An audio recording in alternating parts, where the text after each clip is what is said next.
which is probably more accurate. And sometimes the marquee is like 7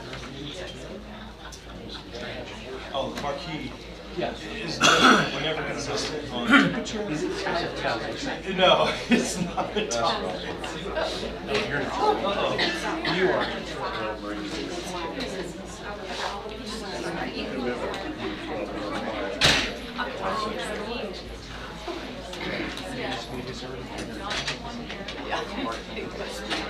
Nothing good on television. I told her so. This is nothing good on television. Yeah.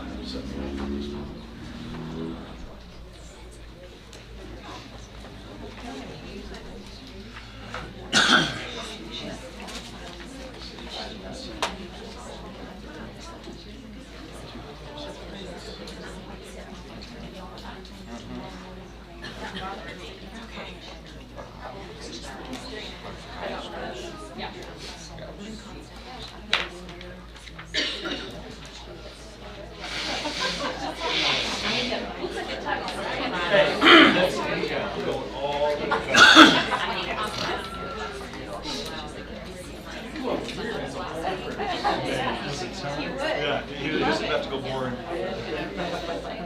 I've had mine do that at church. Oh yeah. Yeah, that's so fun.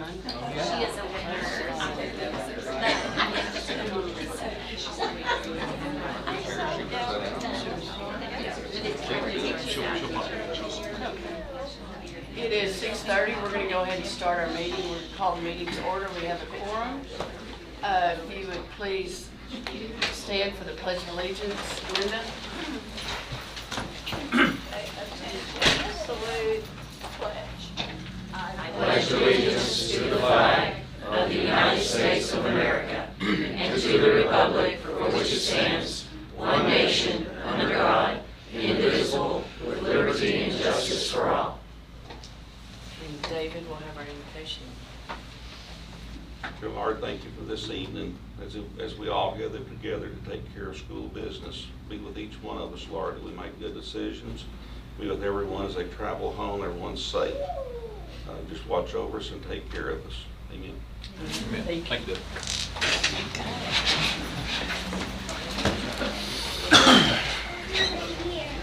And we're going, next we have the student spotlight from junior high. Ms. Venable?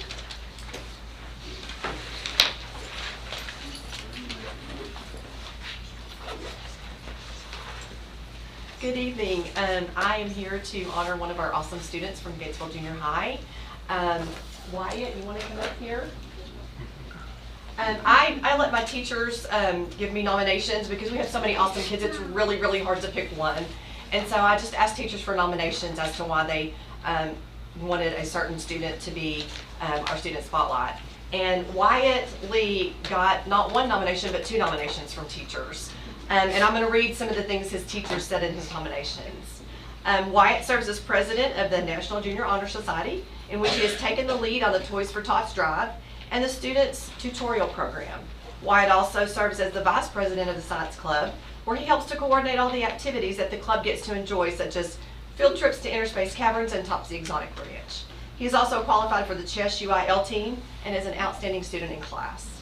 Another teacher said Wyatt is a great student, an excellent leader, has a servant heart, and always goes above and beyond.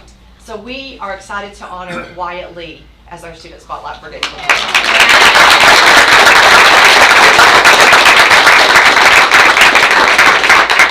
Wyatt, real quick before we take a picture, you know, one of the first times I met you, I think I was speaking to your maybe team leadership class. I think it was last year. Yes, sir. And we were talking about just how a group working together becomes the epitome of teamwork. And I asked the group, as I often do, who's the smartest person in the room? And Wyatt raised his hand without hesitation and said, I am.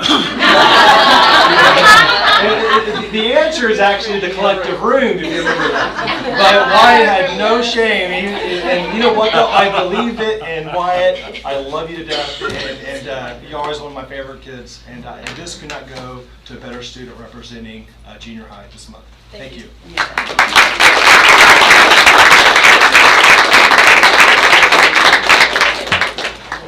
Where's mom and dad? Confidence, no problem.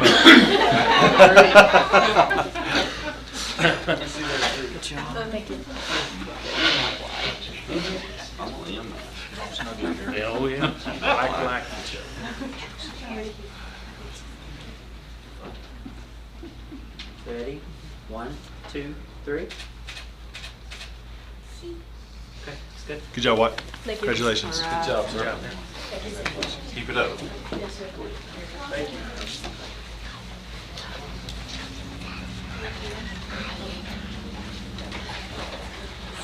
Hey, Wyatt, there's a bunch of cookies on the way out. As many as you want. Just for small kids.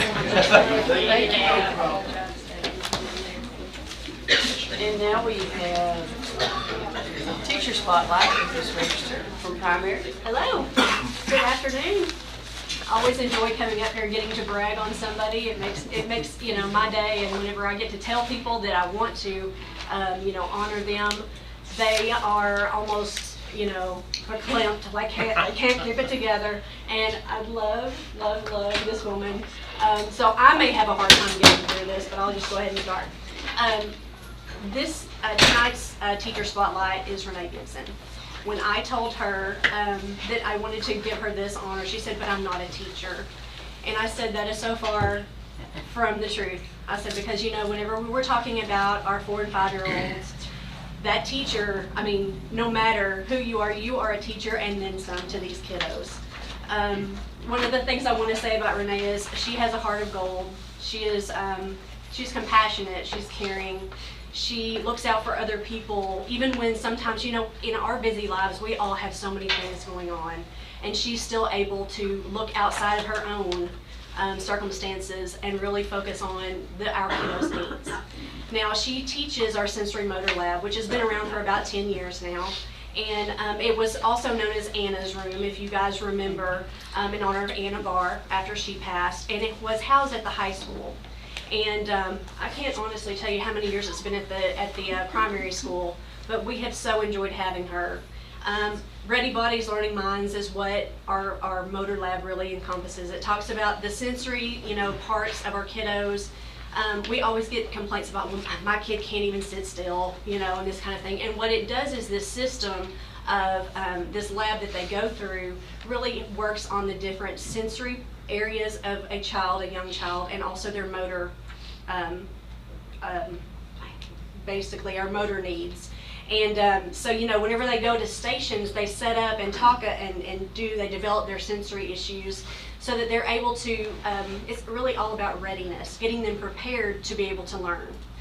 We can speak firsthand to this simply because we have a LLI, which are our kiddos who need some leveled reading intervention, and we actually have them go to sensory motor before going into that, more 3-on-1, 4-on-1 type atmosphere, and they are so much better able to focus. And the research, not just our research, but the research of others have shown this. But like I said, I don't want to, I love to spotlight the lab, but I really want to spotlight Ms. Gibson simply because, like I said, she just has this heart of gold. She wants everybody to succeed. And so, this afternoon I kind of just talked to the kids, and a few of them just kind of pulled them aside and said, what do you like about Motor Lab? And a lot of it is, I love that, we all get to play. And I said, well, what do you like about Miss Gibson? She's nice, she's sweet, she's kind. There is this kind thing right now. She's so kind to everybody, and it's just neat to see them. But then I said, okay, so what are the bad things? It's not long enough. We don't get to play long enough. The stations are too short. So I just want to, like I said, I want to tell you, she's worked for the district for 18 years. She's worked at the junior high. She's as a life skills aide. She is a bus driver. She is so many things. So for me to be able to say that she is a teacher, she is so much more than a teacher. So this month's spotlight, Renee Gibson.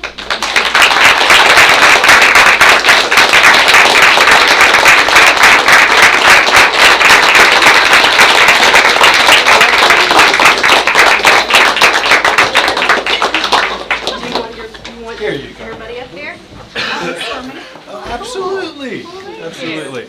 Also one of the best square dancers in the county. If you didn't know. Thank you. Thank you. Appreciate it. Ryan, we good? Yep. Ready? 1, 2, 3. Good. I promise we'll never move the motor lab again. Yeah. It's good to see you. Good. Could not have gone to a better place. Thank you very much. Thank you.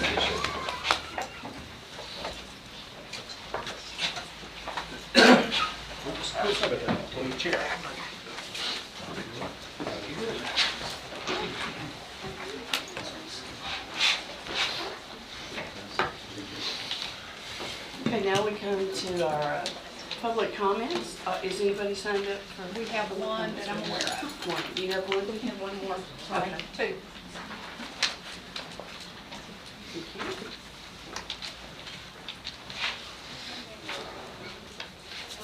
you. And I just have to read a little bit before we start.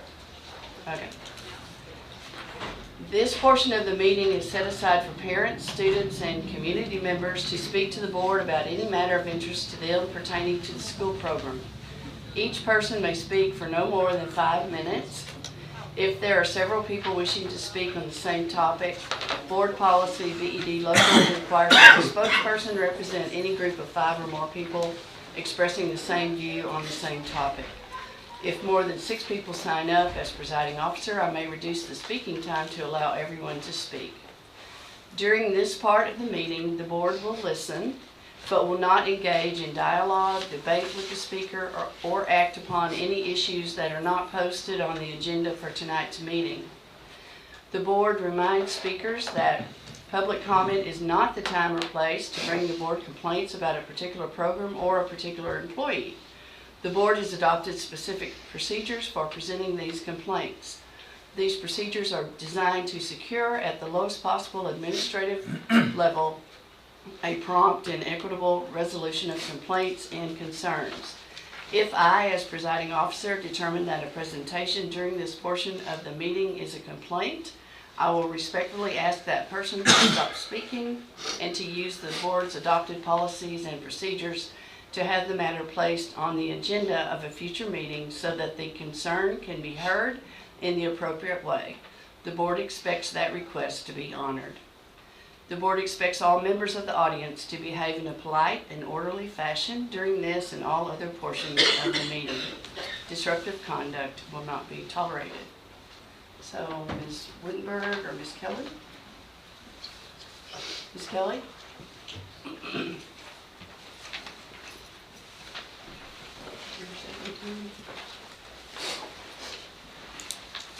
Good evening. Tonight, I would like to address the members of the board, speaking as a teacher, a small business owner in the community, and most importantly, as a mother of 6, 3 of whom are students in the school district now.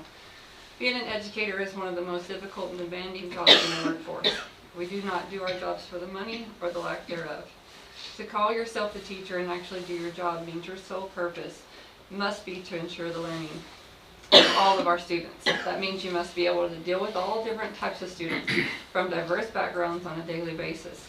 You cannot be lazy, you can't blame others for your problems, and you deal with difficult situations constantly.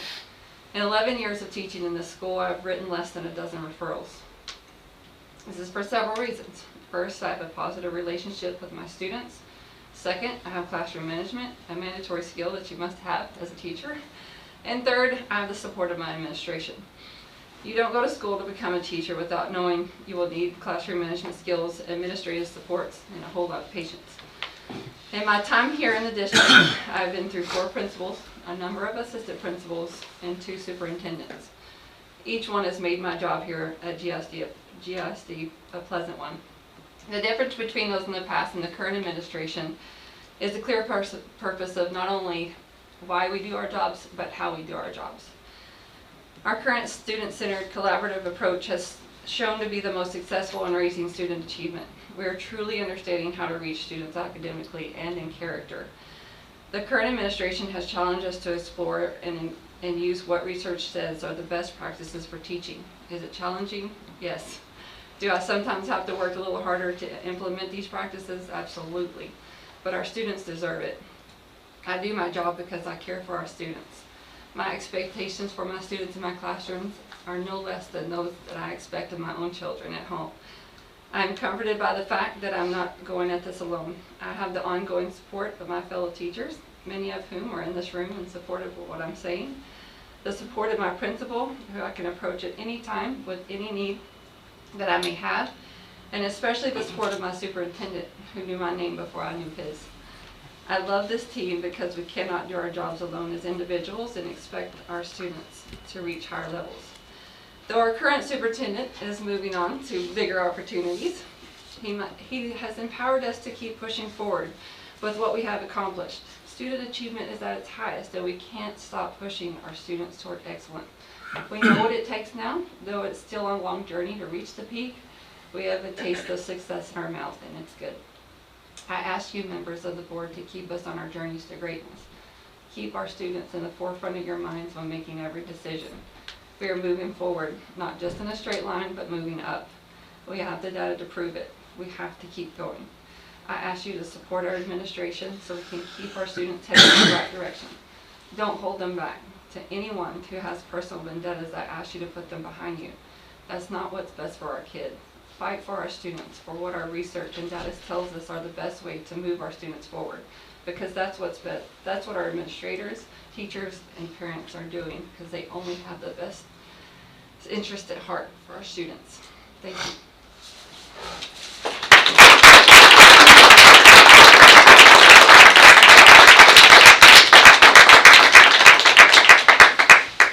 Ms. Wittenberg?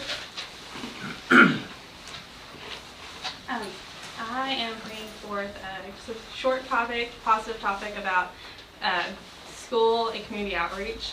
Tonight, Gatesville Intermediate was the first school in quite some time to get the opportunity to reach out to the community while supporting a local business through fundraising. Ms. Garvin and I had to stand in some cold weather and talk to some community members, just to those that don't ever get involved, maybe because they don't have family or kids or relatives in the school district, and encourage them that it's important regardless to come get involved with your school district as a taxpayer, as someone wanting to see future generation leaders. And we thank Sonic for that effort. And this is pretty new as of probably last Friday. So if you didn't know, Gatesville Independent School District is now getting the opportunity to pioneer the first ever Sonic school nights out. We would coming from the intermediate school, we would like to ask the board members and those of you in attendance to support us by going on the third Mondays of every month and getting your family dinner, or I don't know, gifting someone dinner if that's in your heart. And not public speaker, sorry guys. And just know that 10% of those proceeds are going to the students, and hopefully we can get them some more in the classroom interactive curriculum, maybe more iPads, or maybe a more diverse playground set. But those meals that you'll get on Mondays, third Monday of every month, are supporting students. And then you can also support them with these community cards, and we're so grateful that our Gatesville Sonic is wanting to partner with us. So just so y'all know, there are good things going on, and we appreciate our administration. And we'd like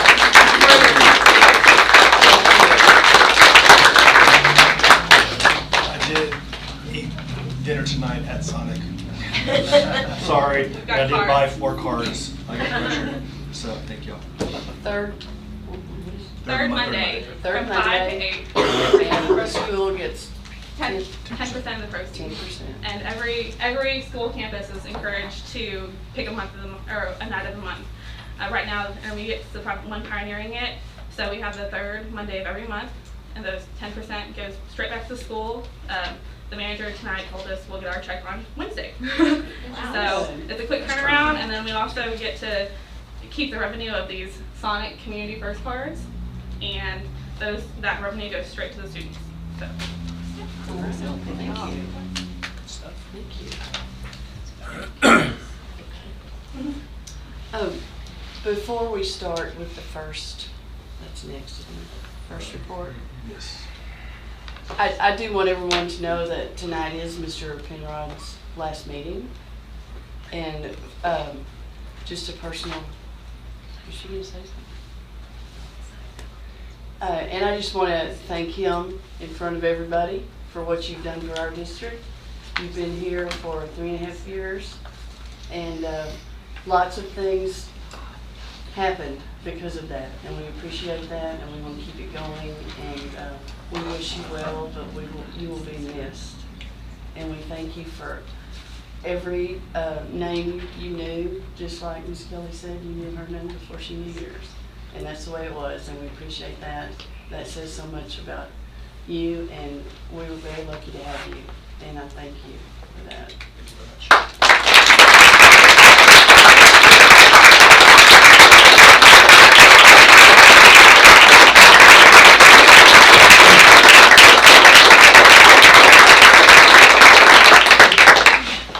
Ms. Lee, we have a situation where Michelle Edwards signed this sheet and thought that gave her the opportunity to speak during the audience participation. Okay. So Do we need to go I'm back? having her go ahead and fill out the form. I didn't know what the process would be. Okay. Well, we'll just go back to that. Okay. Back to the audience of Okay. visitors. I filled it out now. Yeah, we haven't gone any. Do I have one more minute? Or I'll give You have 5 minutes. 5 minutes. Yes, thank you. I'll be fast on that. My husband's actually home with vertigo, and my kids are in the car, so I've got it. I've got it. So I do have someone out there watching them. We've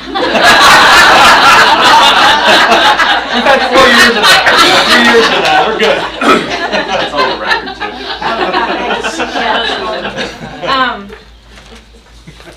I just wanted to come tonight. I thought I could talk, but I'm probably just going to read. I wanted to come to speak tonight. Just as a former educator, 8 years here, a former board member, as a parent, and a tax-paying community member. I wanted to take time out to personally express how proud I am of the positive changes and improvements that this district, our admin team, and our teachers have produced over the last several years. We have seen great gains in our literacy levels from kindergarten through our 2019 graduating seniors. We have students who weren't reading on grade level who now are. We have aligned curriculum for K-12, which has only improved the learning for all of our students and the teaching for our educators. We have made long overdue facility upgrades. We've added programs, technologies, and opportunities that are teaching our children lifelong skills.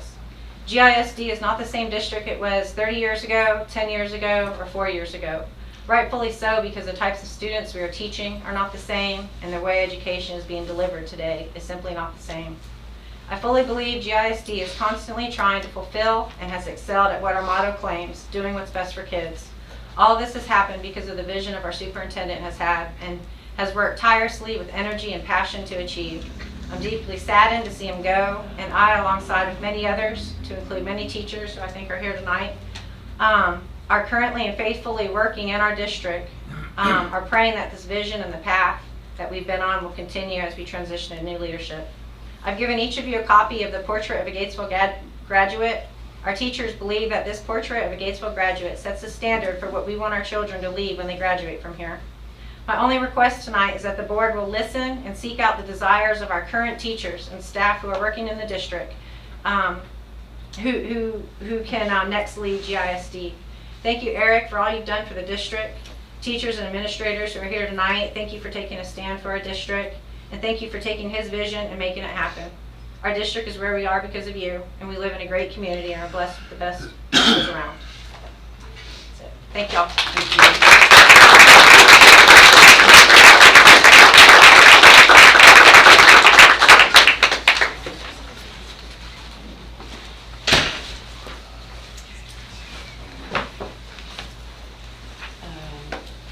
Frazier? Okay, I was waiting for the nod. With our school first report, Mr. Frazier will present that. Thank you very much. Good evening, board. This is my 9th opportunity to present to you the school's first report. And we have a PowerPoint presentation, which is in addition to the report that's in your board book. And the report that's in your board book is actually posted on the website I want the audience to know, www.Gatesville ISD. You go to the finance page, and there'll be a spot there where you can download and view all of our public postings, which include the audit reports, budgets, and this first report, dating back, I think, since the time I started doing the reports myself. So this is called the School's First Report, and it's actually based on fiscal year 2016-2017. Following my presentation on the School's First Report, you'll be getting a presentation on the audit report for fiscal 2018. And so then a lot of next year's School First Report is going to be based on numbers and stuff that comes out of this year's audit. So the School's First Report is like almost like a year delay from the audit to the School's First Report. You understand that? So don't get that mixed up. So we're talking about numbers from a year ago, fiscal year 16 and 17. You can advance the slide, sir, please. All right, the first report originated by Senate Bill 218 of the 77th Texas Legislature in 2001. Had several amendments, 7, 09, 11, and 15. It expands the public education accountability system in Texas to include financial services. So this is a financial report. It's not an academic report. It's truly a financial report. A lot of it has to do with the financial audit and things that are submitted to TEA through the PEMS system. The primary goal is to improve management of the school district's financial resources. Go ahead and advance the slide.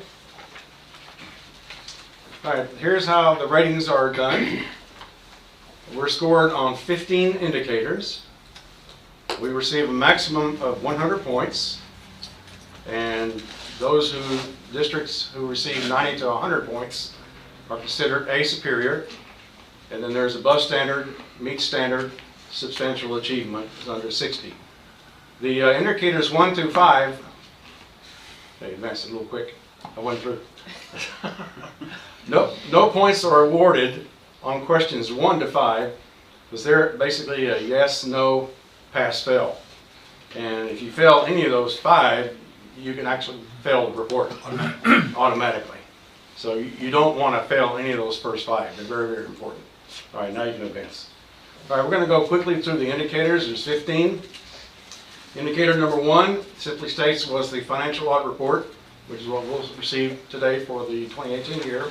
And the data submitted to TEA, submitted within 30 days of the deadline. Our deadline is January 28, which is based on our fiscal year being August 31. And the answer to the indicator 1 is a yes. The report was due 2/28, and this report was submitted last year on the 19th of December. Right. Indicator 2A, was there an unmodified opinion in the AFR? AFR is, of course, the financial report as a whole. And this report, we did get a clean opinion last year, and therefore we got a yes on indicator 2A. It's considered, the technical term for it is an unmodified opinion. Next indicator is 2B. 2B. Did the external independent auditor report that the annual financial report was free of any instances of material weakness in internal controls or financial reporting compliance for local, state, or federal funds? All right, so in the process of their audit, they are auditing our internal controls, and the auditor will determine whether or not our internal controls are satisfactory or weak or lacking. So if there's any instance where they've actually highlighted a problem in internal controls, then we wouldn't pass this indicator. So we pass this indicator. Number 3, was the school district in compliance with the payment terms of all debt agreements? This indicator will be considered passed if there were no disclosures in the AFR and other sources of information concerning default on bonded indebtedness obligations. The district has been, for a long time, able to make all of its bond payments. Therefore, we passed indicator number 3.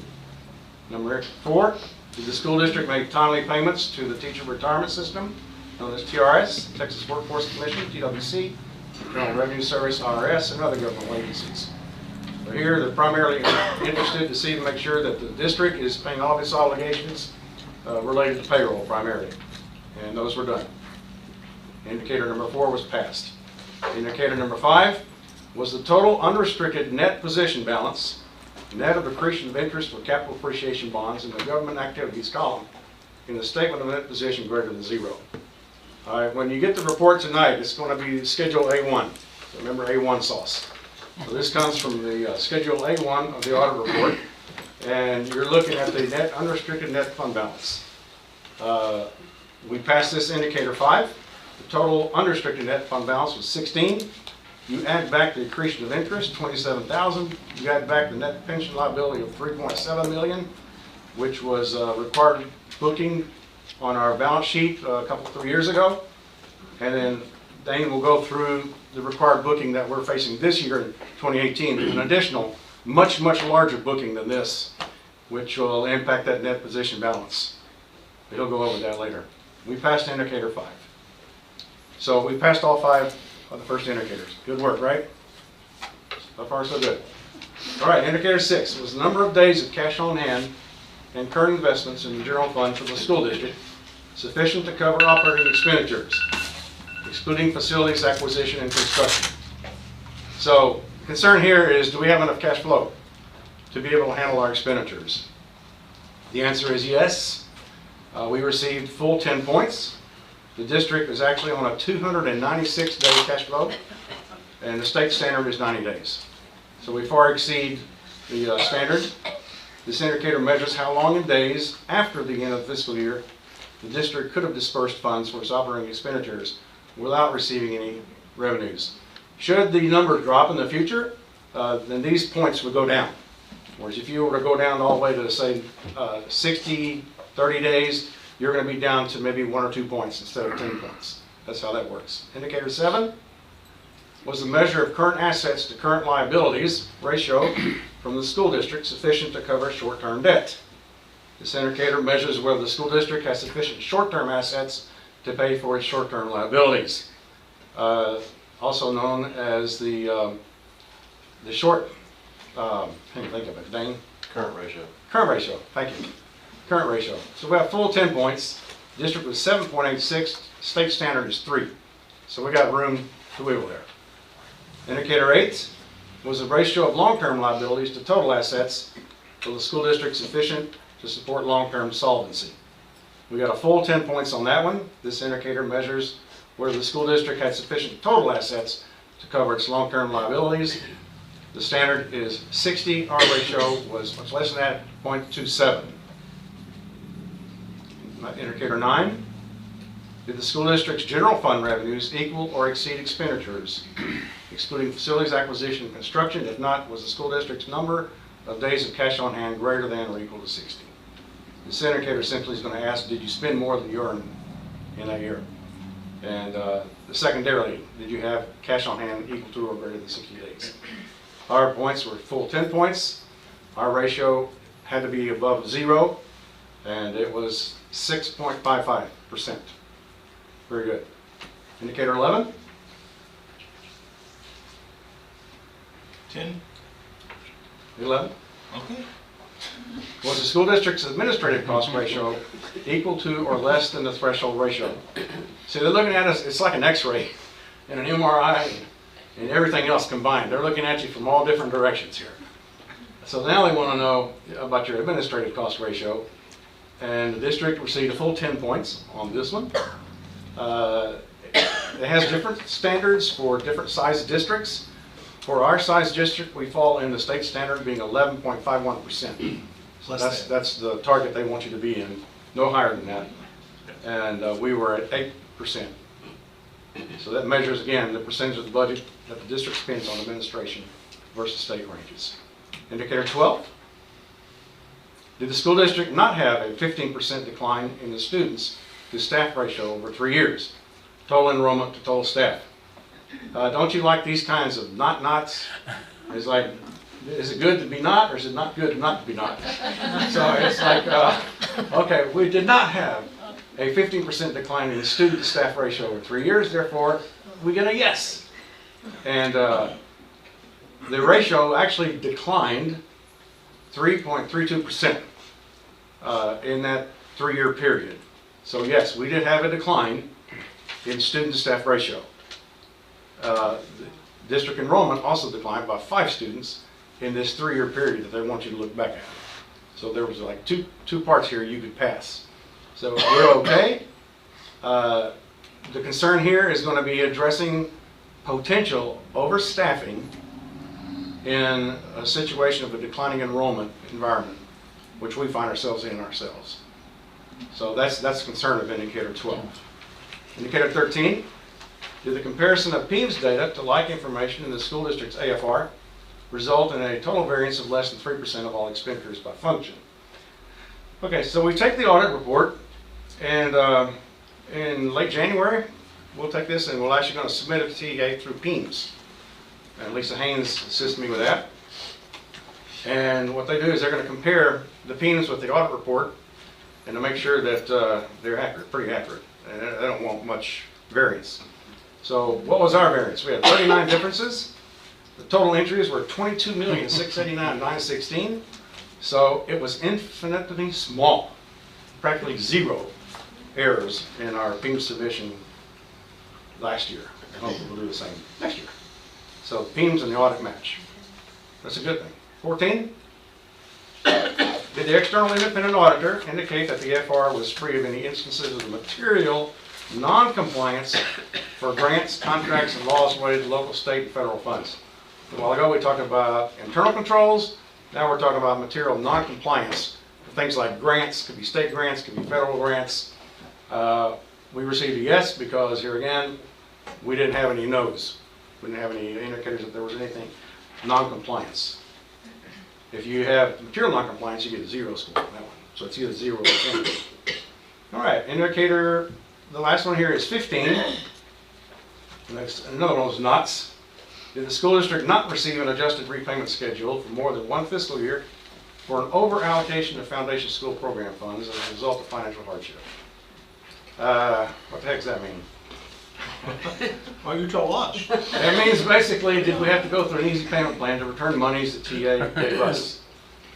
So last year and this year, we are actually in an overpayment situation because of declining enrollment. But it's not because of a financial hardship, and we didn't have to fill out an easy payment plan with TEA. They just automatically post the deficit to the next payment cycle. So here we get 10 points for that. All right, next. How did GISD do? All right, so we passed indicators 1 to 5, and we received a perfect score of 100 points on indicators 6 through 15. Therefore, we received a grade of A, which is superior, which is the highest level possible. And folks, this is the 8th straight year that GISD has received a perfect 100 score. Now, we can find out how many school districts have superior ratings. Most of them do, actually. But it's declining because the first rating is getting tougher and tougher and tougher. So there's going to be more and more schools that are going to drop below superior into some of these other categories.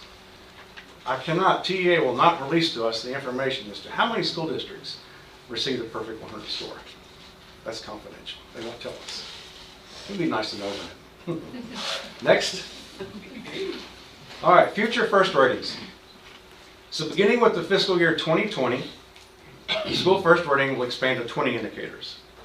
It has 15 now, it's going to go to 20. Next. And here are the additional indicators. And I think it's important for you to be aware as a board of what's coming down the pike, because these things could impact our future ratings in the years to come. And some of these are 3-year lookbacks. So even though it's not going to be in effect until 2020, the first 2 there are lookbacks, 3-year period lookbacks, which means they're going to look at 2018 audit, which is what we're going to get tonight. So see, it's already going to impact what we see on this audit tonight. So the first one is fund balance decreases exceeding 25% over a 3-year period. So if you have a rapid depletion of your fund balance and it exceeds 25% over a 3-year period,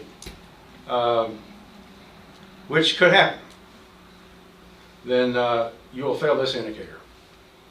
That's unrestricted. Less than 10% variance in revenues. This is the one that... Hey, Darryl, real quick, go back to the first one. That's unrestricted though, correct? What's that? That's unrestricted decrease of 25%. On this one? No, on fund balance decreases exceeding 25%. Yeah, unrestricted. It's unrestricted. Mhm. Okay. Mm-hmm. What does that mean? But, yeah, Not they're concerned designated. about a rapid depletion Not of your fund balance. designated. So if you had earmark designated Okay. for building or construction, that's one thing. So they're concerned about a rapid depletion of your fund balance.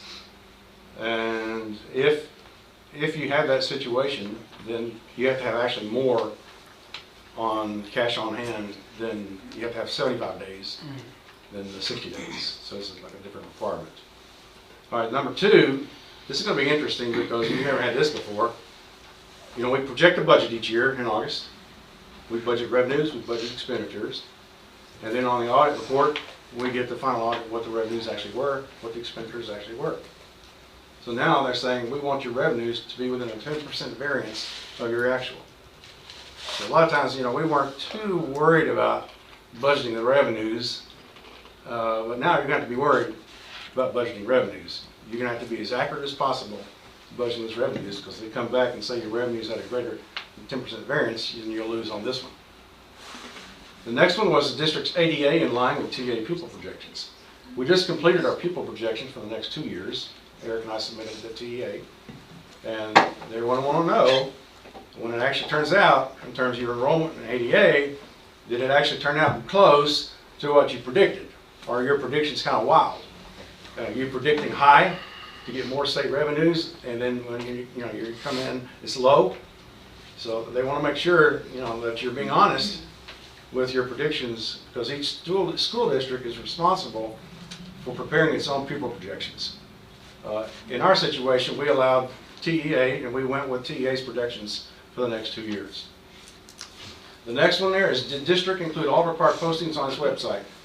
So I mentioned a while ago about the different postings that we have on our website, like the audits and budgets and all that other stuff. This is what they want to know, basically. We don't have a problem here. We have everything, and have had everything posted for a very long time. And then lastly here is, did the school board members discuss the issue of property value versus state funding lag prior to budget adoption? So this is one is in a CFO conference recently. So, okay, so the CFOs get ready for this, because you need to teach your board a lesson on this right here. And it's a finance lesson about the lag between the property values. So if your property values are going up and you're getting more taxes, beware, because a couple of years later down the road, the state is going to look back 2 years, and then they're going to reduce the state funding by how much. So there's a kickback. And so you got to be careful. So that happened with us 2 years ago, my first year here. Yeah. Correct. Yeah. And So they just want to make sure that the board is informed, I think so. because it's tricky.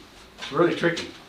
And you can really be lulled into a sense of peace when you see those nice income numbers and realize that a couple years later, the TA is going to come back and want the money back. All right, next slide, Eric. Future challenges. So this is coming from me as your CFO. I think the district's foremost challenge when facing future first gradings will be how it responds fiscally to our declining student enrollment environment. Next slide. This is a current look at our refined ADA by fiscal year. Folks, this is what our revenue is based on. They're very complicated formulas when it comes to school funding, but it's actually very simple. It's based on your ADA, your average daily attendance. Student, it's not enrollment, it's ADA. So you can have an enrollment, if they don't come to school, you don't get paid. Okay, it's just that simple. So you look at your ADA, and here is the chart. 07 is where I started, because that's the year that I came to this school district, in fiscal 07. So we had a few years of growth. But basically since fiscal 12, we've been on a downward path, except for one fiscal year, 16.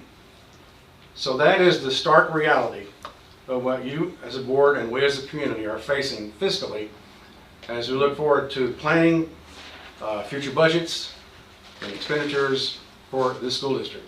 We're not a Frisco ISD. We're not even a Midway ISD. There are a lot of fast growth districts, and their trajectory would look far different than this. This is our trajectory. This is what we have to live with. It is what it is.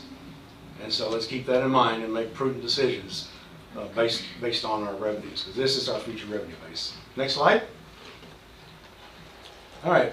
Of course, it's all about numbers, but it's not all about numbers. It's about our kids. And so I never want to finish a financial presentation without reminding us that, hey, it's all about the kids, guys. It's not the numbers. I know people like budget talks, but it's about the kids. And Candy Garvin did this little collage for me today, and I appreciate her help. It's doing what's best for kids, right? And let's always keep that in mind. And I think the presentations that were made tonight by several teachers, they're emphasizing this. Let's make sure that we do what's best for kids. And lastly, Merry Christmas. Merry Christmas to you. Love you.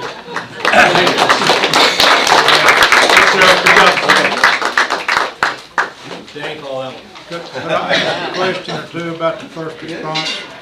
First Whatever, response. whatever we were doing. First rating, First report. indicator number 5. This is on page 20, if you'd like to look at it on your screen that wasn't presented. It says indicator number 5 requires a positive unrestricted fund balance in the statement of net position.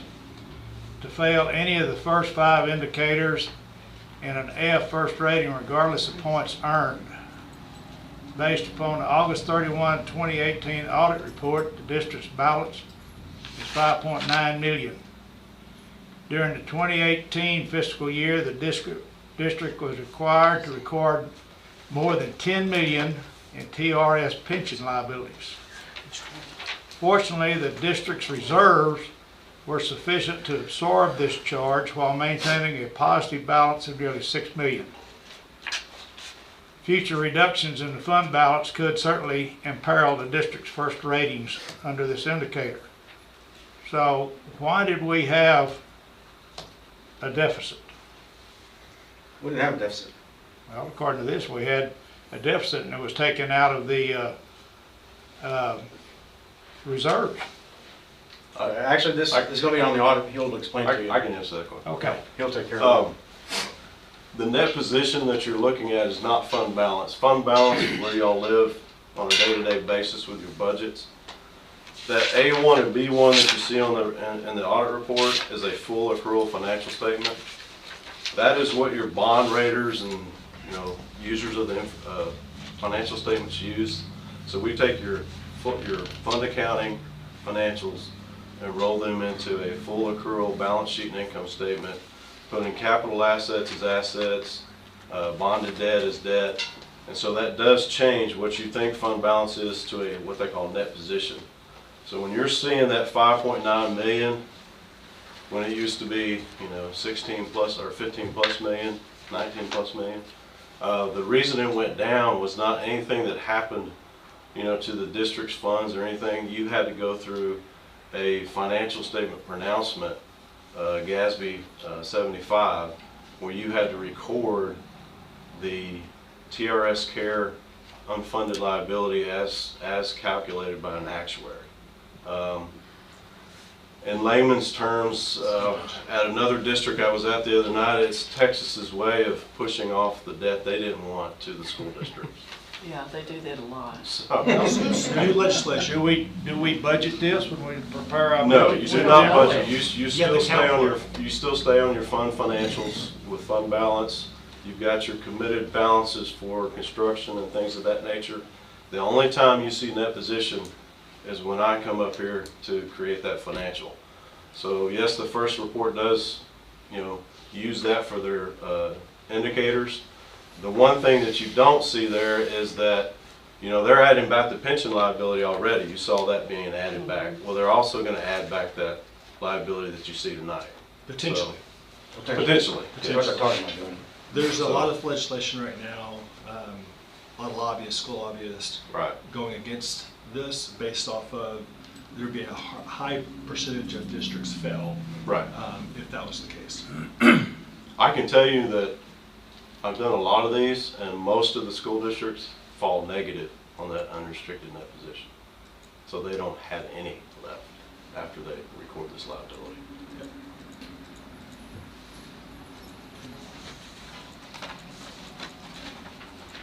With that, everybody should have a copy of the audit report. Every year you have to go through what they call an external audit. I'm here to present that tonight. It's basically in two parts. The first part is the financial statement presentation. Again, one of your first indicators.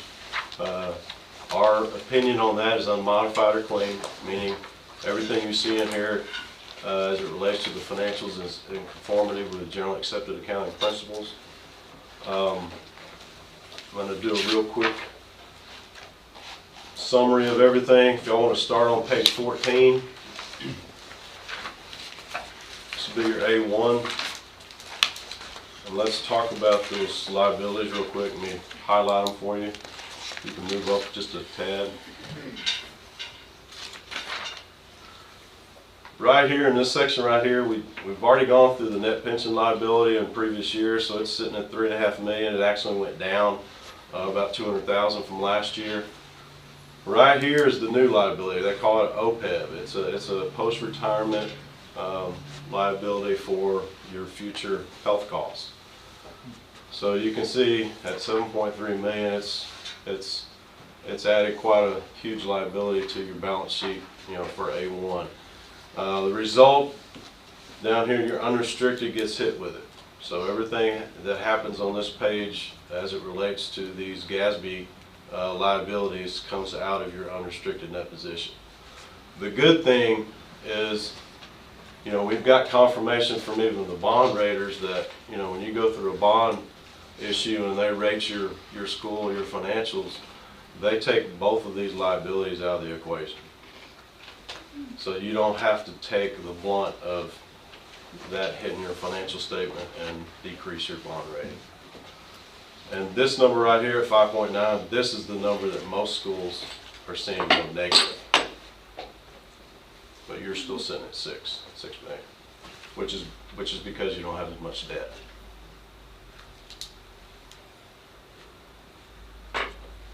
Any questions on that one?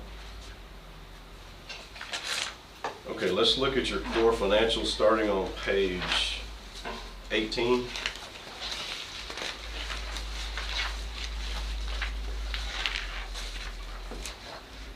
You want to go to the next one? Is there a place we can go to compare the 18 report to the 17 to 16 without physically just having to come up with this? It's on the website. They're all listed there. You mean the previous A1s? Right. I'm just wondering how our numbers compare to last year and the year before. Yeah, and that's kind of why I'm going over A1, because if you look at last year's A1 and keep going backwards, see the past 2 years you've been under the pension liability.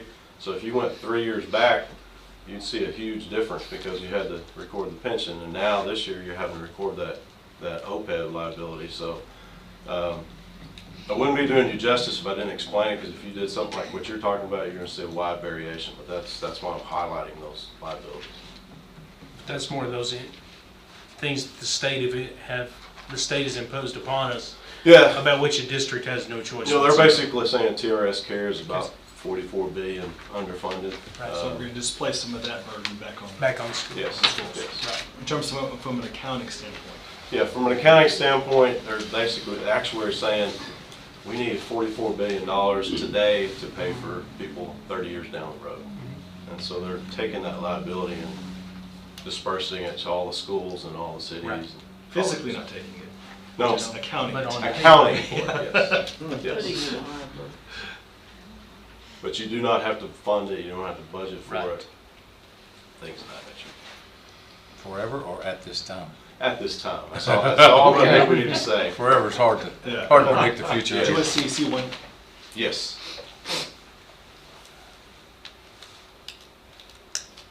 Okay, this is your balance sheet for the school district wide. Total assets right here, 2/3 of the way down the page, 20.9 million roughly, up 130,000 or 0.6% from last year.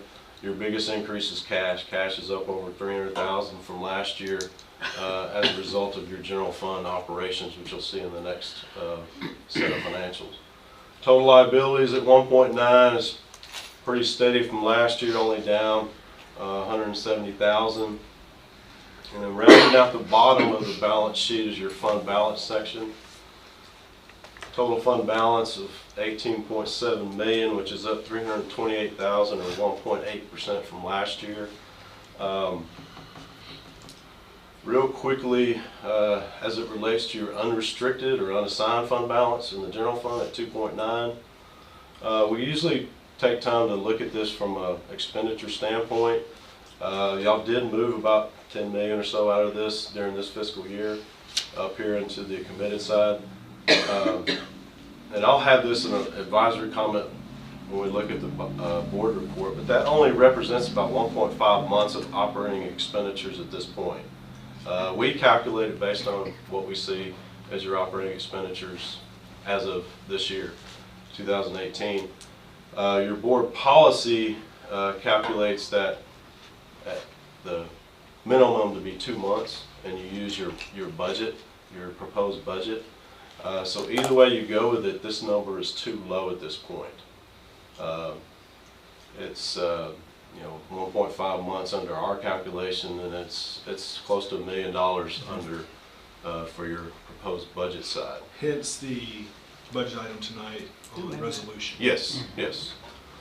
The reason it's not a finding or anything like that is because you have plenty of stuff up here to move to get back into compliance.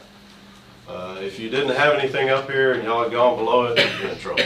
But it's just an advisory comment that you'll see in your board letter.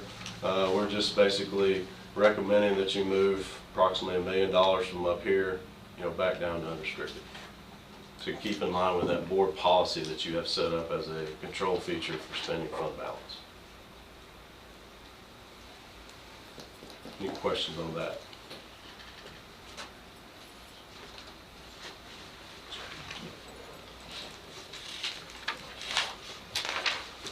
With that, let's look at the revenues and expenses on page 20.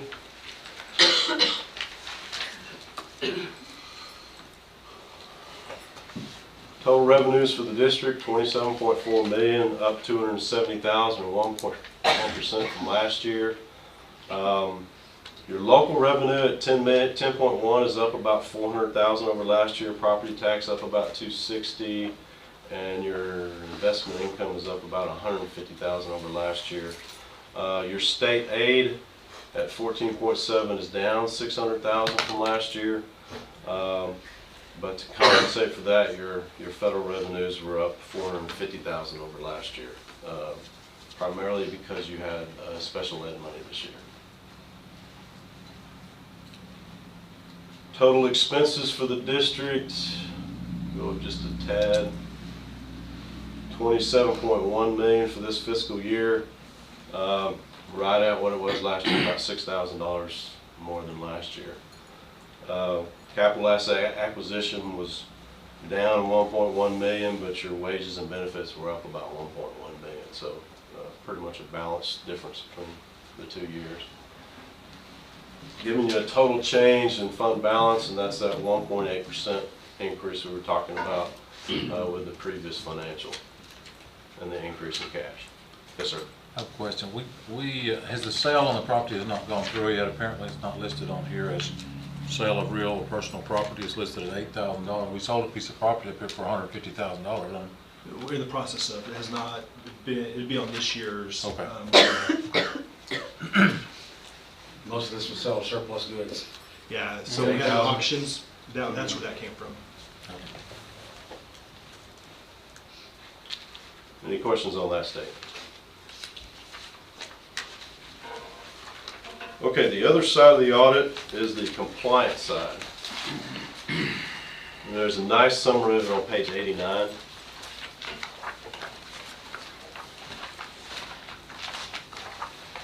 This is also a big part of the first report. Item A deals with your internal controls as it relates to the financial statements themselves. It is an unmodified or clean opinion with no material weaknesses. Item B is the federal awards themselves as it relates to the major programs. It is also an unmodified or clean opinion. Then about 2/3 way down the page you see the programs that were required to be tested this year as major.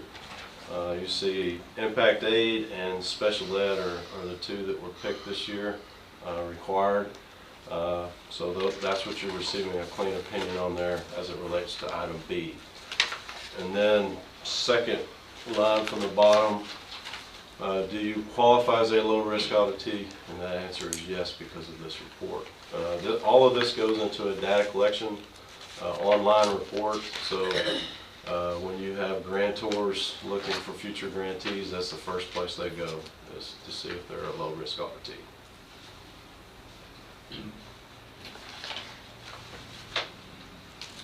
Any questions on the compliance side? It's also hard to go through special ed and get a clean opinion too. I have to say that, because if I write up one program more than any, it's special ed. It's got so many different compliance guidelines to follow. It's difficult to go through a special ed audit, especially first time in a while. So. Well, and kudos to our faculty and staff. As we withdrew from the special education co-op and put it underneath our umbrella, the increase in revenue based off special ed, and also just the cleanness of the audit report. Thank y'all very much. And I see Pam here. Pam, good job. And anybody else, there's a lot of people in here that are impacted with the special education center. Appreciate it very much. Thank you. Any other questions on the audit itself? If you have a staple document, report to the board.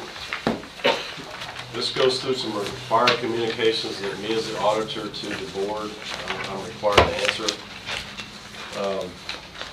The first few pages are the required questions. Again, they're of positive nature. If we had attorneys involved, we'd had difficulties with the management, things of that nature, we would highlight this in this report. All of those are positive answers. When you get to page 5, a lot of people have questions about why are all these audit adjustments in here. Unfortunately for us, everything that we do to create that A1 and B1 that we were talking about, the full accrual side, if we have to go through and do those entries, GASB 68 for the pension and GASB 75 for the OPEB liability, we're required to put it in this report to show you how we changed your fund financials and created those financials. That's all that is. So you can see it takes quite a bit just because of those GASB pronouncements to get that done.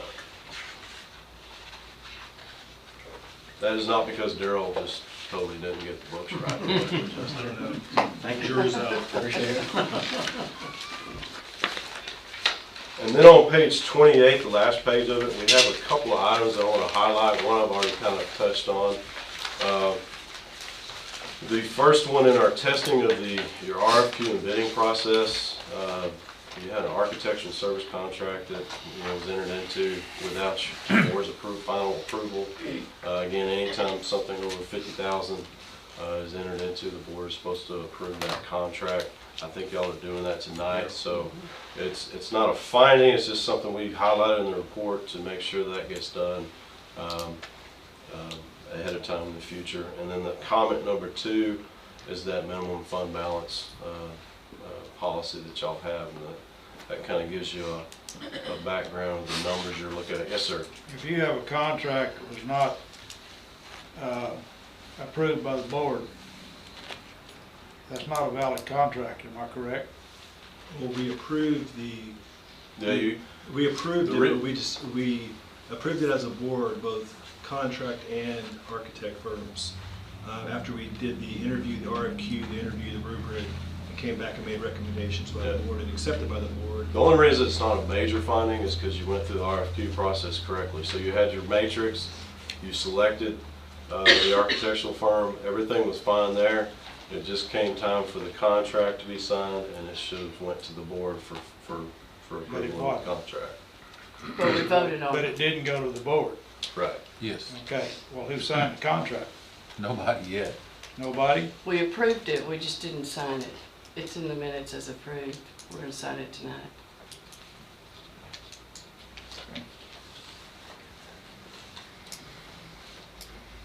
Any other questions on anything else?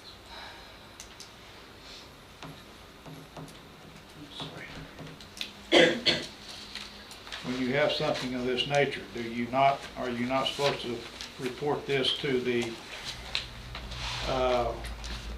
financial quality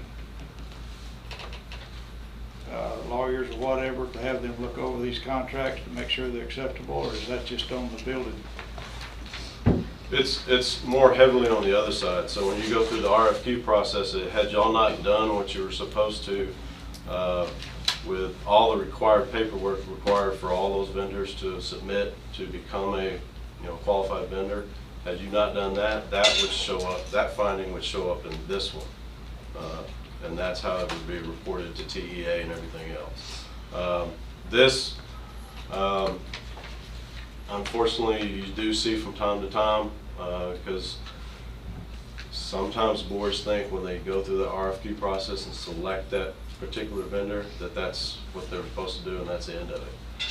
But unfortunately, you have to do it one more time to make sure that that contract matches everything that you agrees to everything that you had approved when you went through the RFQ or the bid process. So it does get missed quite often, but the major finding is when you don't go through the proper bid process. Mr. Alderson, our attorney did look at our contracts. Have they done that on this proposed building? Absolutely. Who is responsible for reviewing the contract? Attorneys. Wardell?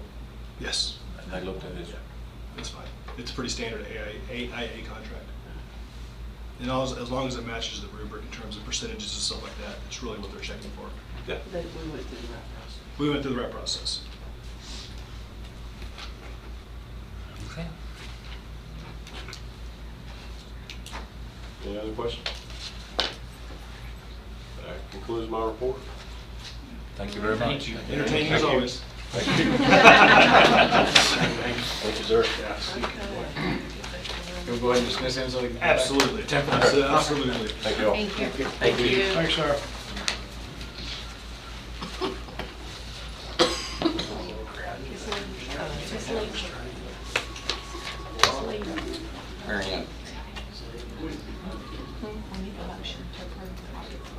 Oh, okay.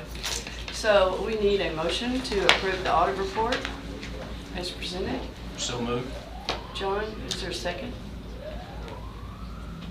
Linda? I'll second. Okay. Any discussion? All those in favor, raise your hand. Opposed? Same sign, okay. Motion carries. So where are we?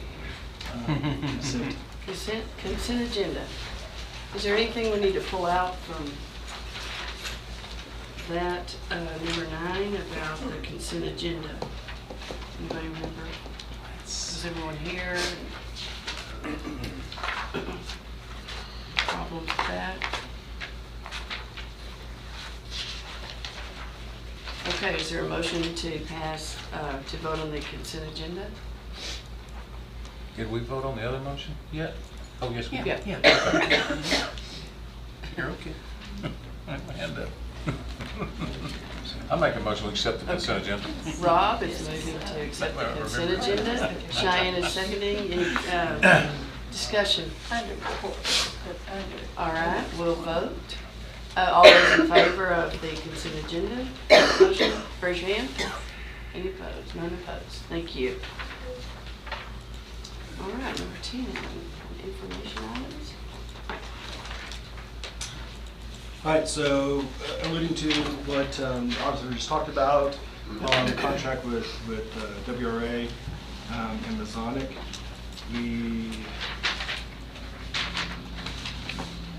who is it? Mr. Frazier has Mr. Frazier does have the contract with WRA. You had them on. You want me to get the originals? Please. Okay. Give me a contract. Let's do it. As previously mentioned, we did go through the process, the RFQ, RFP. We brought it to the board. We had both vendors on separate nights come and present and voted on both of them unanimously. and at that point, we should have signed it the same night, we failed to. We failed to. Typically, it's, you sign it afterwards, and you give them a copy, and we just failed to do that. I signed it, but no one else signed it, so we'll go through the process and clean up per the recommendation from the audit firm. Okay. Do we want to go to Yeah, I think we Okay, could we'll just- move I forward. can't believe they proceeded with. Well, the reality is, it's interesting because there's probably another month and a half, and then we start talking, and they're like, hey, I haven't received a signed, executed contract from y'all. And they're like, well, we haven't received it from y'all. I'm like, well, hang on a second. So we started pointing fingers, and we found it actually in an inbox. So it's all good. Go ahead. We would go to fund balance? Yeah, I'd go ahead and go to. Okay, we'll go on to B. Oh, there it is. We got it. Oh, there he is. Okay. No fear. No fear. All right, so we have two contracts. We have and all the contracts are, guys, just make sure you're all clear. The contracts are both WRA and for Masonic, and these are not creating us being liable to move forward. These are contracts if and when we do go with these two, or we do proceed with renovation of the high school. These are the people that we're going with. So it's non-binding in terms of that. All it does is indicate the fees associated as outlined in the rubric as we were grading them. So here are the two contracts, the AIA contracts. It's just saying, if we do it, this is who Yeah. we will be going with. Yeah, absolutely. Is that a fair way to That's state a fair that? way to say it. What is the percentage we're paying on architect? Do you know? 7%, but 7%. Typically it's 6, but then what you get hit with was 6. But then they add on Outsourcing. a 0.5 and a 0.2. This one's 7 inclusive. So long term is a better deal than the 6 point plus is what we typically get. So it's not binding us to go ahead with construction? That is correct. That is correct. There's no end date, set date. You could actually even get out of the AIA in a 30-day notice if you so choose. Is it jumping ahead to things happening later on? Is it going to create a problem with them if we put things on hold? No, it would not. It would not. You're positive of that? I'm positive of that. Okay. Yeah. It happens all the time. So it'd be my recommendation to go ahead and sign the official. Okay, so we need to have board approval. Okay, so we need a motion for us to sign for the contract. Is that not covered previously? Did we? We did. We approved did it, but we it. didn't sign it. Didn't So sign it. now we're making the recommendation to sign the contract. His whole thing. So we've already made a recommendation, why are we making it again? Because legal speak says we have to go back and Approve the signing. to approve the signing because it's over 50,000. What kind of bind does that put us in with these people on doing the buildings? Is there, I mean, you're committed, I assume, to these contractors and to this architect. If we decide to move forward with the construction. Okay, if we decide to do so. You can pull Right. out if you want to. Okay. How Okay. far along are we right now? What have we done? We're on what they call schematic design. So they have, they're pretty far, not only 100% complete on schematic design, which is not a detailed design. It's just schematically. So looking at it from just a big picture perspective, they're not putting 2x4 in place or looking how it connects. It's just schematically how it looks. So it's really their first phase of design process. Any idea how much money we've spent with them so far? 77. Probably, 77 was on the August report. Right. And then there's But another then we've had some 38,000. Yeah, so we're probably at 100,000. Probably a couple 100,000. And we owe them a good bit more for work that they've done. They have a bill for it. I would say 200,000 roughly. That would cover all outstanding work. I mean, Rob asked a question about being billed. That would be anything we've been billed for and that they've done, we've not received billing for yet. Well, we've paid them 77,000. Right. Right. So there's probably We owe them, another I 30-ish think, another outstanding. Probably 100,000 at least. Well, they haven't gotten to that phase 2, which is the actual designing, architectural design of it. And then we had the Which- survey, was 14,000. So that's the only actual expenditure that the district has made so far. So it's recommended that we sign the contract. Is there a motion? I'll make a motion. Rob, second. Cheyenne? Any more discussion? All those in favor, raise your hand. Opposed? Okay, motion carries. So, we'll sign that thing. I think it is signed. Okay. So we are going to, the amendment to, for the fund balance resolution. Okay. Mr. Frazier? All right, so Dane Legg, I didn't introduce him by the way, but he's the managing partner of our audit. He mentioned to you about the fund balance was a little bit out of whack. We didn't have the full 2 months in unrestricted on the audit report, as it turned out, because we had actually overcommitted about $1 million of the commitment parts. So this resolution tonight is a resolution to reduce the amount from $12.5 million to $11.5 million that we're committing to the high school renovation project, and to increase that million down under the unrestricted. So you have the resolution. Mr. Mr. Penrod has the resolution. I think you need to read the resolution. Okay. Yeah. Right now? Mhm. Are you- okay. Before you do, may I ask you a question? The 12.5 is what was reflected in the audit report. 12.5 in And the the audit resolution is to amend that, am I correct? That's correct. Thank you. To correct the, The- per To day. correct the or overcommitment of the 60. fund balance. Okay. It is, We were actually out of sync with the board policy. right.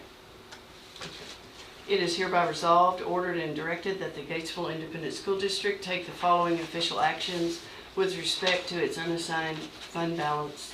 Be it resolved that the amount of the August 31st, 2018 fund balance amount previously committed for the planned renovation of the high school campus be reduced from $12,500,000 to $11,500,000. This adjustment is required in order to ensure compliance with the minimum unassigned fund balance requirements as specified in GISD Board Policy CE Local. Be it further resolved that the district's board, upon review of its annual operating budget policy CE Local, again reaffirms said policy without any modifications. That's simple. Okay? Well, if we had a budget that we adopted again in September, and you had all the balances as per se per department, all the way down finalized, and you came up with this number, we had like a $100,000, or was it $100,000 surplus left over. How are we missing $1 million here somewhere? This million Yeah, wasn't we part were of, this still- million wasn't part of the Still budget. holding out for the, This million wasn't part of the budget. At the end of August, you do a number of things. You approve the new budget. You approve the last of the prior year's final budget. You approve the tax rate. So there's a lot of things we do right there at the end of August. And then one of the things we also do is we do board resolutions about fund balance. And it's at that point in late August that we did a resolution committing 12.5 to this project. But in the final analysis, once we got the audit report, it turned out to be that we don't have now, that we committed 12.5, we didn't have enough in the unrestricted to meet the board policy. See what I'm saying? It didn't have anything to do with budget. okay. It was just an official commitment. The board commits fund balance. And once the board commits fund balance, it requires another action of the board to uncommit or to change a commitment on the fund balance. So it takes overt board action whenever you do anything to the commitment of the fund balance. You had to take it out of that drawer and put it over here. I mean, to make it. Exactly. It's still there. Real quick, Darryl, go over the, because there's 4 designated sets of money. Can you go real quick for Mr. Alderson for those 4? Like you can, I can't. Go ahead. Well, there's committed, if you look at that, let's look at that balance sheet on the audit report for 2018. What page is that? Let's go to, it's going to be on Schedule C1, which is on page 18.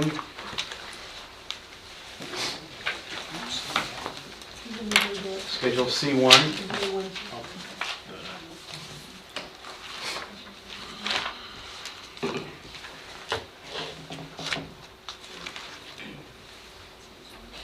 So the general fund column, which has a 10 on the top there, general fund, that's our general operating expenditures. The next one says other funds, and in these other funds, you're going to have like the INS is going to be in that column, and some restricted funds, grant fund, food service fund, some of those other funds. But we're just strictly looking at the general fund. And so if you go toward the bottom, you'll see that the total balance is 18,051. Y'all see that number? So 3510 is the data control code on your left-hand side. Y'all see that number? Construction. Y'all with me? Total fund balance, 18,051? Yes, sir. All right, so what you did as a board is you said basically that we want to take some money out of unassigned and we're going to commit it to this project. So you made a commitment of 12.5. But when we made that commitment, it was actually overstated because of what it did to the industry. So now we're correcting it down $1 million. So we're bringing that back down to 11.5. The next one is other committed funds. Here again, this required an action of the board as well. And the other committed funds is made up of two things. One is a reserve for, what's that called, a special ed? Special education residency placement. So if we were to have to place a student in special education residency, residential placement, roughly $100,000, that's what we committed there. because you either can budget for it or you can commit the fund balance. And so we chose not to budget for it, but to commit the fund balance on that part. And then the rest of it is a $2 million reserve to guard against TEA coming to us again and delaying our August payment, which they have done under my watch. And if they ever get in trouble, that's their first trick, is to delay your August payment. So basically that means you're getting 2.5 less that fiscal year. They'll give it to you later, but you may have to go out. If you didn't have the funds in the fund balance, you might have to go out and borrow money to make payroll in August. So that's why we had kind of a reserve safety in case TA ever does that to us again. And then the $500,000 construction, this is monies that were assigned. I'm sorry, yeah, these are assigned fund balances. So these were funds that's not committed, it's assigned. And actually the superintendent has the authority to use these funds during the year under the assignments, once you assign the funds as a school board, okay? And what's in that 500 are things that were not budgeted for that we probably need to do, like school buses, school vans. We looked at phones. We looked at a couple $100,000 worth of CADE expenditures in order to satisfy the minimum requirement of spending that TEA forces us to do. So that basically was all in this $500,000 in the sign. So it's pretty much already earmarked. Doesn't have to be spent, but that's kind of what we earmarked it for, that $500,000. And then that left about $3 million, so now it's going to be $4 million, which is roughly 2 months operating expenditures. So that kind of explains to you the different categories of the fund balance. So the unassigned fund balance is what we're trying to raise by $1 million. Now look on the on the reports for the checks for the month, total checks written, and we're well over $2 million a month in checks. So you're talking about 2.9 million being a couple of months. What they're looking at is the general fund. They're looking at the general fund. You know, we have a lot of expenditures over here in the other funds, food service fund, title funds, you know, but technically on the 2 months too operating. much money in too many places. Well, that's on that side column, other funds. So you know, you're seeing a lot of expenditures on your check run that are taking place in both of these columns. Yeah. But on board policy, it requires 2 months operating in cash or in fund balance. It's on the general one. Per the general, Yeah. It probably wouldn't be a bad idea to have some of that from the other ones too, because we don't always necessarily draw down some of those grant funds every single month. And if we get into a situation where we need to issue any type of a bond, we actually need to have 3 months operating expenses, don't we, to get the top tier of a bond? Sure. I think 2 months is minimal. As it stands right now, our bond ratings are good, Yeah. very good. But it's based on having a big fund balance. Well, I mean, it's based on this audit. And it's not, the fund balance really is just one micro piece to the larger, it's like a credit report. It's more than Yeah, I just mean, one that's piece. something obviously they would look at. You have handsome fund balance, they like that. They like that very much. That certainly does help your bond ratings. But you're not much of a risk, in other words. And you have plenty of reserves. In fact, one of those indicators that we went over tonight was, do you have enough money to pay your debts, right? And how they calculate do you have enough money includes adding back the fund balance from INS. So as you know, we have a little fund balance in INS, and that actually helps because we put that fund balance, the INS fund balance, in terms of the monies that are available to pay the debts. So if we didn't have any fund balance in INS, then that would have reduced the amount that we have available to pay debts, and we probably wouldn't have scored as high on that category. Does that make sense? So it's another one where it shows you that it's not always bad to have a little bit in that INS fund instead of playing too close. I think we're about 400,000 what we have in there right now. Thank you, Joe. I just wanted you to Okay. kind of go over that piece. Question. Yes, sir. You mentioned the 500,000 for construction, that would pay for buses? Is that where our buses will be It's paid? earmarked. buses were in there.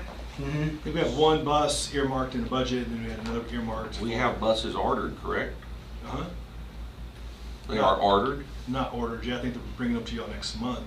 I thought we ordered them. We ordered buses, I have ordered buses last year. Yeah, we did. We took delivery, we got Yeah, we deliveries got of those, those. yes. Those are on the I'm talking about ground. the next. Yeah, those are on the those ground. here. We got those buses? Absolutely. Yes, sir. Okay. Absolutely. Those two, plus last we got year. another one, plus we have one that's still wrecked that is hopefully, well, Scott, do we have a timeline on the wrecked one? We're trying to push them as hard as we can. We call it weekly. It's going back to the manufacturer who was fixing the bus that the air conditioner was knocked off of, created some more damage to it, and then it went back to Bluebird in order to get it fixed. So technically, we'll get multiple this year as well. So we were gonna pay for the new buses out of the sale that land, which we never got the money out of, right? Not yet. Huh? Not yet. Okay, but those buses that we talked about, They've been two, are ordered. Yeah, absolutely. You talking about the ones we already bought? They're en route already.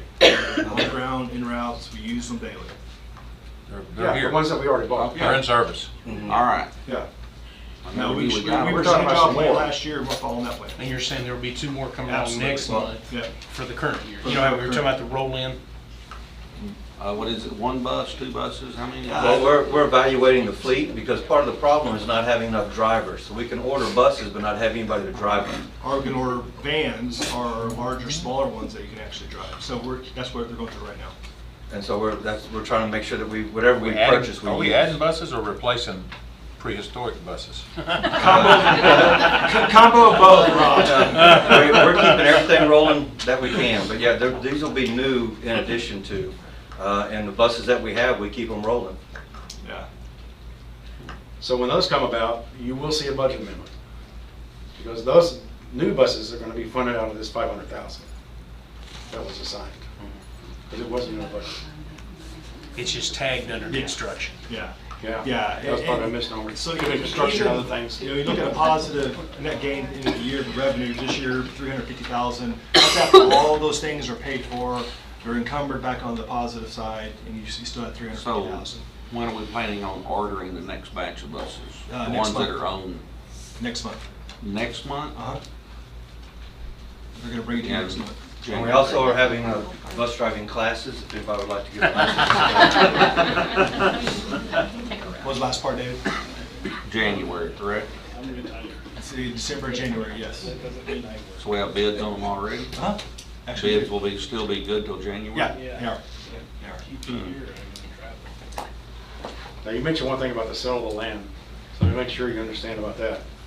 The sale of the land was budgeted about 150,000 of revenues in this year's budget. So it is in the budget as a revenue item. It's not earmarked for buses or anything else. It is a revenue item. The general fund. Just want to make that clear, because I think you alluded to that relating to the buses. It doesn't have any link. Okay. Thank you. Thank you, Darrell. Thank you. We need to vote on the resolution. Okay. It's been recommended for the fund balance to be reduced from 12.5 to 11.5. Is there a motion for that recommendation? Cheyenne, second? I'll second. Okay. All right. Any discussion? All those in favor, raise your hand. None opposed. Thank you. Motion carries. All right. Where are we here?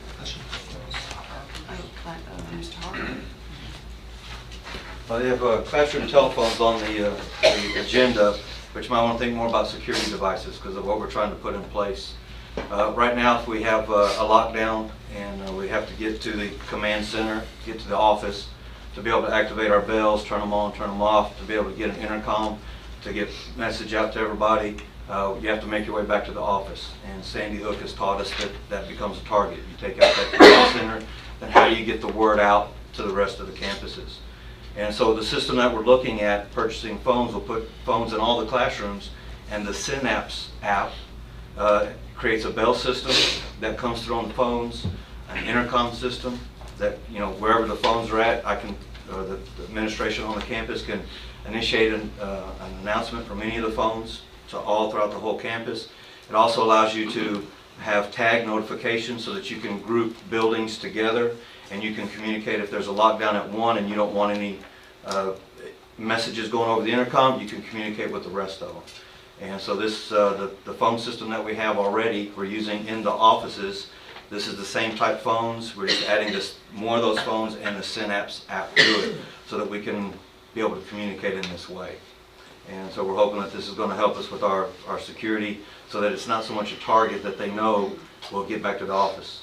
There's also, with remodeling, you know at the high school how it's been pieced together, offices move from one to another location, and some years the intercom system may not be at the same place as the office. And so then you have to be able to build that into your EOP every year to make sure, okay, well, who's responsible for it, to get back there to shut off the bells, and that's just lag time on that communication as well. Putting phones in all the classrooms also allows teachers to make calls out. We talked about that before about calling parents. It gives them that accessibility for that. But then wherever we go with like the portables or whatever we do with the reconstruction, the phone goes with it. So it's not like we're going to put something in place that's going to be demolished. We take the phone out and it can move wherever the classroom is going to be. There's things in the the quote that you have, all those figures. They have to maneuver the panel here at admin and then also at the campus because we're adding lines so that we can have enough calls to go out so that when if everybody were to pick up a phone and call out at the same time, we could handle that workload. And so the devices have to be put in, licensing has to happen, and the recurring fee that we have is for the licensing.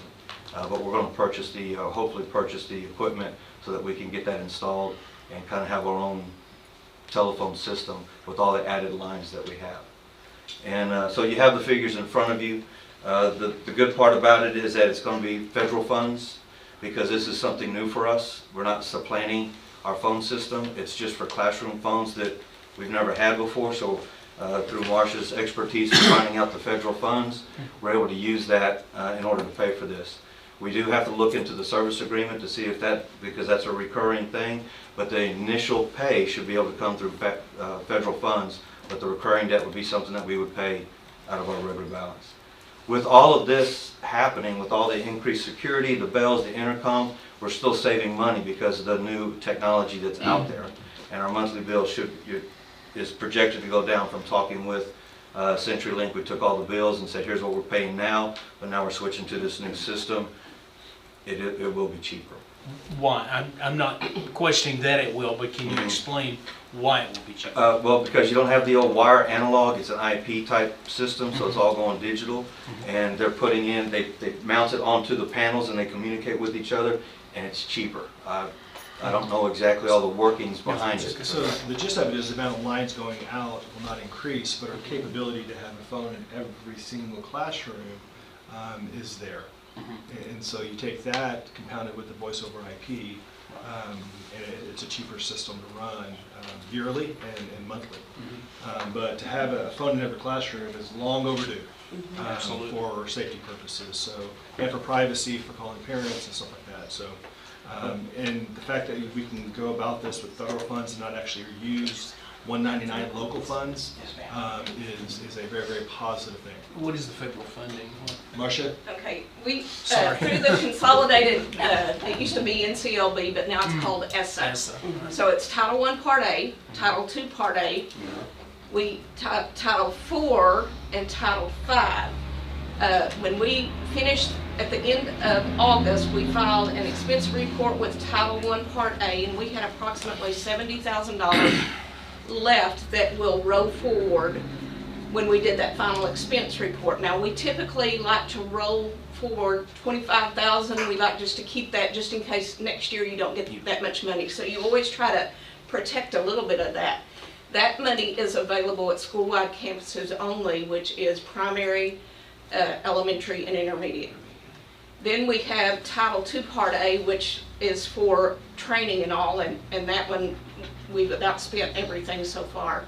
Jump up to Title IV, which has some technology money in it, and it is also tied to specific SMART goals that align with the Title I Part A schools. So that's, we can spend that money on those 3 schools. But Title V is money that we got through a rural grant, and that just part of the federal process, and it's available at all campuses for all campus use. Specifically technology, correct? Yes, technology is one of the things, and we can, as a part of our needs assessment, say that this provides security, which will help the students, and also the parental involvement. We checked with TEA, we checked with our consultant, and we should be able to fund all of this out of those programs. So when we had this initial conversation last spring, we talked about actually earmarking some budget dollars for this year. And now the fact that just through Marcia's planning with Ms. Decker, we're able to take it all out of federal funds and not hit our local 199. And it is best to do it all because of the supplement, not supplant. If we did some of it out of local, it would look like we were supplementing. So we're doing it all out of federal. We'll still have the typical $25,000 that we roll forward each year out of Title I Part A. Title IV and Title V have been getting larger for the last few years. So you never know how much you're going to get next year, but those amounts have been increasing. So you usually can predict that. But because it is a federal program, we do have to go through a process kind of like we did with the contract. You have to get 3. Yeah. You have to go get bids from several companies and all of that, and look at a rubric to ensure that the federal programs and the federal money is spent appropriately according to the EDGAR manual. And the other positive thing, and I'll stop talking about the phones, but wherever the high school goes in terms of renovation, you're not impacting the phone at all. So it's truly just plugging into a Cat 6 line. So it's not like they're being hardwired to a specific landline. It's just like a cable that would connect any computer. So you can just take them out and put them back in. It's all right. Yeah, they're all Cat 6 fiber optic. So there's not a room 12 plug-in? No, no. It's all Nobody going at the through. switchboard. Oh, no, not at all. And so I recommend approval of installing the classroom telephones complete with the Synapse system for bell schedules, intercom, paging, calling, and multiple building notification platform. You've heard the recommendation, thanks to Ms. Worthington's creative financing. Is there a motion for this I'll make the recommendation? motion. David, second. Linda, any more discussion? Question for Mr. Harper. Go ahead. Interconnectivity between campuses? Yes, they'll be able to talk campus to campus, campus to admin, admin to campus. Excellent. All the system is going to be, Room to room. they're duplicated, so to do at the campuses and then up here on the main panel. Awesome. They will pay for the upkeep if you have problem maintenance. The service agreement that we're proposing in there is for upkeep, for as long as it's not faulty equipment, they'll come in and troubleshoot and help us out. The phone system that we put in for all the offices is the exact same, and it's been pretty reliable since we put it in 2 years ago. Thank you, Marcia. service agreement is a per year Yes. deal and infinitely, or is it gonna, the price will change as the equipment gets older, or we don't know? Yeah, I mean, we got a quote from them and plugged it in, so it's included in the savings that we're gonna have. We took into account that recurring cost. Any more discussion?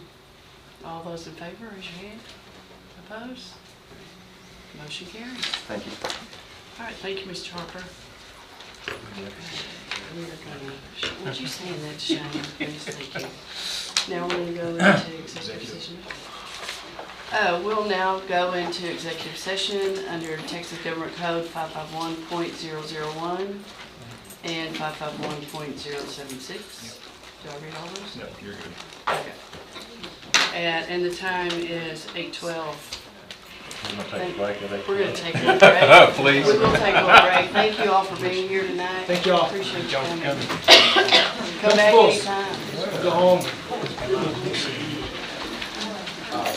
All the payroll and the vital signs. We're gonna stand up. I told her we're gonna see y'all in 7 in the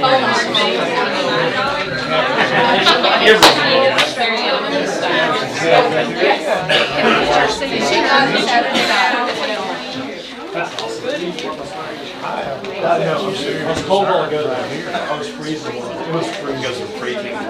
Yeah. That right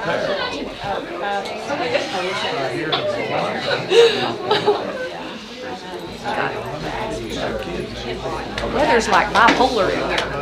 Either I'm freezing or I'm burning up. Oh, I never wore a coat, and I knew what the problem is. Hey, that phone system here, let's go right to the police department. Actually, I think it does. I think there is an automatic inspection. And do they have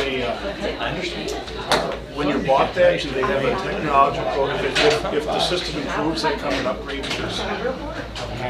Sometimes you know that. I got the Geek Squad for Best Buy. That's like fun, right? Like TV rolling software. It goes up. That's right. That's like my iPhone. I put that in every once in a while. Yeah. Doctor.